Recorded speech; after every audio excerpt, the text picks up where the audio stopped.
Hello friends, myself Dr. Saurabh Jain, I am an MDS prosthodontist, and today we are here to understand that many people have asked me how your prosthesis or how your caps or the things that we place in the mouth are successful. One of a key factor for success of any prosthesis in the mouth is having a sound knowledge of curves. So today we're going to learn about curves in occlusion. Before entering or deep diving into the curves, let us first understand the basics. And what are the basics? There are two types of cusps. One is functional, other is non-functional. For the functional cusp, you see these are the green colored dots. This is for the maxillary, this is for the mandibular.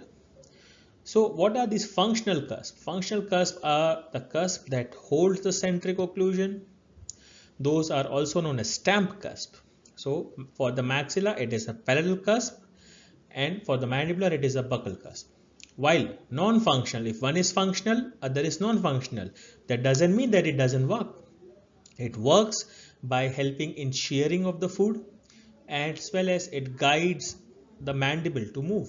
So for the maxilla, the buccal cusp are the non-functional cusps, and on the mandible, it's the lingual cusp. Those are the non-functional cusps. Now when you occlude, this is how your normal teeth will look like. But let's say for an example, if you try to move your jaw towards right side, so on the right side it will be the working side, while the other side will be the non-working side, or it's a balancing side. So how the teeth contact look like? So on the working side, buccal to buccal cusp contacts, while on the balancing side, upper palatal and lower buccal cusp. That's how the contact looks like in the balanced. Now, why do these curves are important? These curves are important for optimum function, optimum aesthetics, occlusal balance, and free of occlusal interference. So, what does this imply? It implies that will bring a proper sense of balance for prosthesis. Now, these curves are simply not known as curves, but they are known as compensating curves. Why do you say it as compensating? Because you don't need these curves, or these curves are already present in the natural teeth. But when you are about to restore, like fixed prosthesis, full mouth caps, or full mouth implant prosthesis in fixed prosthodontics, or in when you go for the dentures or artificial teeth, these curves are helpful to compensate for any changes on the cusp, so that the success of the prosthesis will increase, and that is why they compensate. Through these curves we can get better success.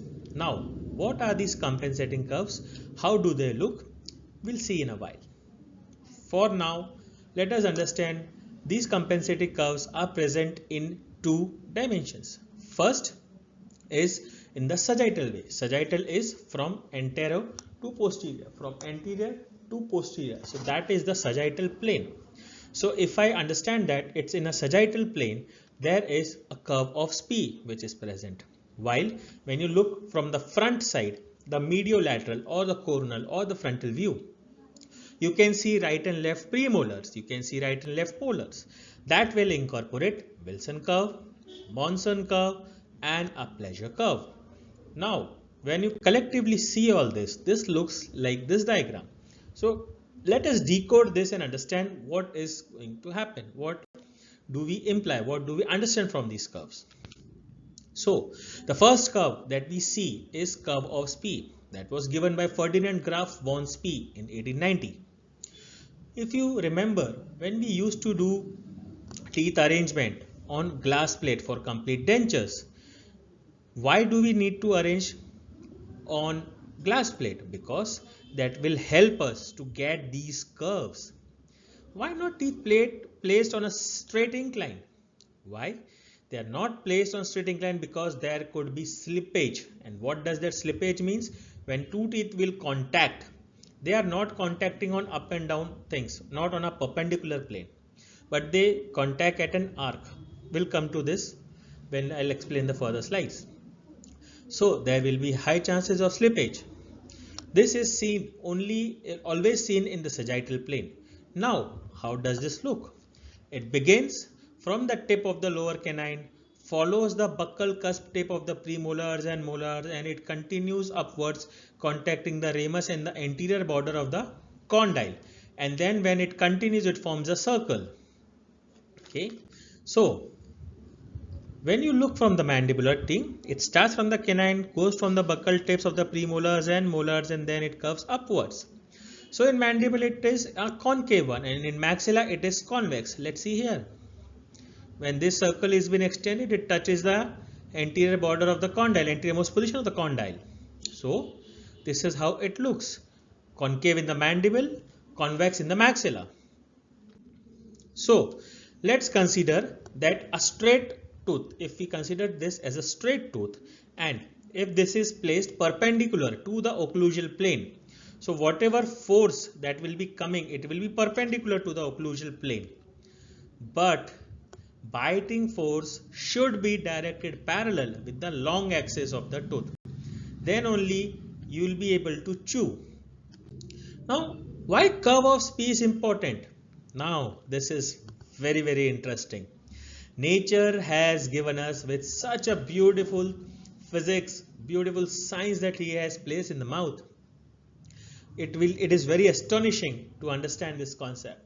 If you remember, jaw, whenever you start to open, it first rotates for the initial 20 to 25 millimeters. After that, it translates. So, what does that rotation implies? In that rotation, you talk maximum, right? That's the time where your jaw works most. When you are chewing food, that's the time where your jaw works the most. But you don't feel tired, right? Because that's the beauty. It is just rotating, and in that rotation, with minimal effort, maximum work is achieved. Now, when it is rotating, it rotates on a simple arc. Correct? Now, following to this arc, now if my teeth have been placed here, okay, so they should be placed in an arc, so that whenever there is a force, because the jaw is rotating, teeth will also follow this curvature, this arc of closure, and because of that, the forces will always be in the long axis of the teeth. Now, because being present on the curvature, this requires the teeth to be little forward tilted, and because of this forward tilt, you will achieve the curve of Spee. Okay, so why curve of Spee is important? It is important for occlusal stability. First, understand what is arc of closure. It is not straight, it closes as an arc. Occlusal plane, that is perpendicular to the direction of forces, that's what we have seen. And lower teeth are aligned parallel to the arc of closure as seen in the previous image. As the jaw rotates, it forms an arc, and in that direction of that arc, your posterior teeth are being placed. Now, to place that teeth in that arc, it has to follow the arc, and because of that, there is slight mesial tilt, there is slight forward tilt. Posterior teeth are aligned with the forward tilt, and with this help, with this forward tilt, what it achieves, because of this progressive tilt, curve of Spee is created. That's the beauty of nature. Now, can you appreciate here? Spee curve. As you go posteriorly, this mesial tilt will increase. Why? Because long axis of the teeth has to bear load on the perpendicular, but jaw also has to rotate. In that, when there is a slight tilt of the teeth, it can bear the load efficiently. Other thing, curve of Spee and masseter are perpendicular to each other. Now see, this is another thing. Can you appreciate here? When this curve of Spee, which is extended towards the condyle, it forms a perpendicular line, forms perpendicular to the masseter. And if you remember, masseter is closing muscle, right? So adaptation of the loading forces. Masseter when closes, teeth will also come in contact, and when they come in contact, if the teeth is at slight angle, it can break. So because of that mesial tilt, the load is transferred directly onto the long axis, and that long axis is also perpendicular to the long axis of the tooth is parallel to the forces of occlusion and perpendicular to this line. That's why your masseter is placed at an angle. You find it interesting? Yes, it is. Now another reason why curve of Spee is important: aligns each tooth for maximum resistance to functional loading. That is, force is dissipated along long axis. If it doesn't happen, it will hamper anterior guidance. Now what is anterior guidance? In that anterior guidance, when you try to have an edge to edge position, there is a posterior disclusion. So what you see in the natural tooth, that is known as Christensen phenomenon. But when it comes to dentures, and when there is only anterior contact, posterior should also contact. Because of that, dentures will stay stable. Now understand this. If I create this, can you see here all my plane here? If I create this, when there is an edge to edge, there is a space that is present. Now to compensate this space, we have added some part of the wax here or the denture material. That's how a tripoding contact is there. If this wouldn't have been added, contact here would keep this gap and keep the denture unstable. That could cause the dislodgement of the denture. Okay. Very, very important about this curve of Spee. Now, clinical significance. We have understood about how theoretical it looks. What about clinical significance? How does it look practically? So, when it comes to practicality, it is seen in sagittal plane, a very, very important MCQ question that you need to take care. In deciduous teeth, this curve of Spee, yes, it is present, but it's present as very flat or very mild. In cases where if it is exaggerated or a steep curve, like how you see here in this image, this is a little steep curve. So what will happen? Because of this, the posterior teeth are very high. That can cause interference in protrusion, because if the posterior teeth are high and you try to protrude, your jaw has to come forward and the posterior teeth will hit. That will cause interference. Now, what are the consequences? So, that can cause teeth wearing, TMJ disturbances, muscle fatigue. That's the importance of curve of Spee. What other things you will see? You will see deep bite cases, brachycephalic facial patterns, short mandibular body. Oh my God, lot of problems. Now, how to correct? Orthodontics and prosthodontics, two things that can work. In orthodontics, either two things can be done, either extrude posteriors or intrude anteriors. Now when you extrude posteriors, when it is indicated, whenever there is short facial height or moderate to minor incisal display. In those cases, you can extrude the posteriors. In cases where you can intrude, it's in cases where extrusion of posteriors is not possible. A very, very important clinical significance. Next, coming to another curve that's known as Wilson curve. Wilson curve is what you see from the front side. You will see right and left premolars, right and left molars. So what do you see in this curve of Wilson? This is a mediolateral curvature of the occlusal plane. It's two-dimensional and it is at right angles to the curve of Spee. A very important point. It helps to complement the paths of condyle, crowns of the mandibular posterior teeth. These mandibular posterior teeth, they incline slightly lingually. I'll come to this. Why lingual? And crowns of the maxillary posterior teeth will incline towards buccal. Okay, curve of Wilson will become more deeper posteriorly, so that the molars inclination is greater than that of the premolars. Because of these curves, the buccal cusp of the mandibular molars and the lingual cusp of the maxillary molars usually appear to be longer.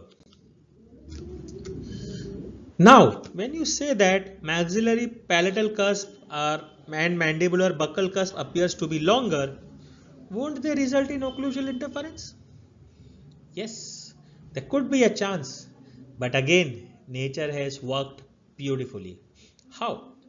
Whenever the condyles try to move, whenever you try to move your jaw, that gets limited because of the mesial pole of each condyle assembly is against a definite bony stop that is present in the skull. This in turn don't permit the condyles to move horizontally towards the midline, thereby restricting contacts to interfere. And this allows the occlusal contours to ease for access of food. Once you understand that it doesn't create any occlusal interference, what is the importance of Wilson curve?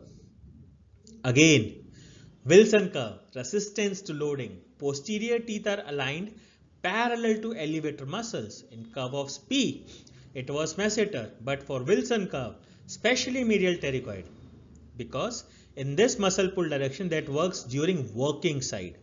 So that means whenever the jaw is moving on one side, the curvatures of the mediolateral curve or the Wilson curve that helps to prevent any interference. Now, if not aligned well, there could be great torquing forces during working closure for medial pterygoid, and this can cause a lot of pain. If you follow this direction of the medial pterygoid, it also follows this curvature so that the teeth works in a proper working closure and there is no interference. Another importance, enabling masticatory function. This is something that I am gonna let you know. This is also very fascinating. This allows the tongue and cheek action by positioning food on occlusal surface. Let me explain this simply. Now, another important thing that I want to make you notice that maxillary palatal cusp are higher and mandibular buccal cusp are high. Correct? What is the importance of it? So, let's say this is a masseter, a buccinator. This is the tongue, maxillary palatal cusp and mandibular buccal cusp. Consider this as food or bolus of food. So, whenever the food comes, buccinator pushes, it goes in and it's stopped by the maxillary palatal cusp to stay on the occlusal table. Longer palatal cusp stops the bolus, drops it over the occlusal surface of lower teeth, and that's how you can chew. You will ask, when it can go from buccinator, it can go from the tongue also. Yes, it can go from the tongue. So, whenever a food particle enters from the tongue, the mandibular buccal cusp stops the bolus from escaping going towards the buccinator. That is the beauty of this cusp and keeping on to the occlusal surface. Consider this, that patients may experience a lot of cheek biting or tongue biting. Why? If these cusps are not longer, buccinator or tongue can come in between and there could be cheek bite and tongue biting. That is another clinical significance, clinical tip. This is very, very important. Coming on to the next curve, that's Monson curve, not monsoon, Monson curve. So whatever curves you have achieved, anteroposterior is curve of Spee and mediolateral is a curve of Wilson. Now when you combine all this, it forms the curve of Monson, and the curve of Monson reaches at the point of glabella with a sphere of 8 inches in diameter, 4 inches in radius, and if they ask in millimeters, it is 101.6 millimeter in radius. Now, because of this, mandibular arch adapts itself to the curved segment of the sphere. Because of this curve of sphere, imagine like a football. Take a football, keep it on the mandible. That's how it will look. It will be covered. The ball will have anteroposterior region, mediolateral region. So it is a three-dimensional curvature. Another important point. sphere of Monson is a three-dimensional curvature where it is a combination of Spee of curve, a curve of Spee and Wilson's curve. It is in the form of a portion of a ball or a sphere. Therefore, this curvature is concave for the mandibular arch and convex for the maxillary arch. If you can appreciate here the difference where it is a combination of sagittal as well as of coronal region. Importance of this. So, whatever occlusion we plan in the patient's mouth, it should confine to this curve. That's how lateral balance can be achieved efficiently and there won't be any interference. That's how your success of processes will lie.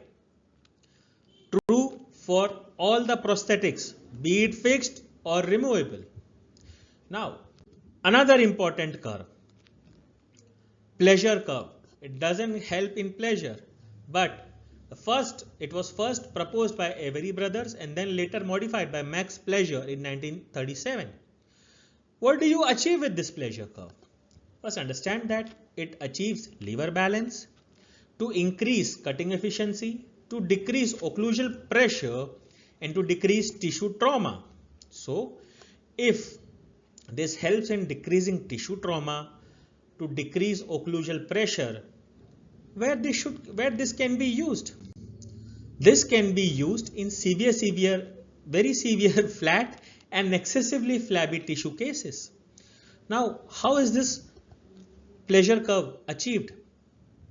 This is achieved by having the first image where it shows that there is slight tilt of the buccal cusp towards buccal. Then in this image there should be a flat occlusal plane, and when we go little behind taking the maxillary, the mandibular first molar, it has been trimmed enough so that it forms in a circle. So it's like if this is the premolar, first premolar, second premolar, and this is the mandibular first molar. So this curvature, if this is the buccal tilt, here it goes flat and then it goes towards this. So this is how it is followed. Now, another important thing. You have understood about curves. What if these curves are faulty? What can happen? This will affect interaction between tongue and buccinator, causing food accumulation problem and tongue or cheek biting. Another problem, if these curves are faulty, patient is not able to eat properly because no occlusal context, no proper occlusal context, and that could lead to interference and wearing of teeth, TMJ disorders and muscle fatigue.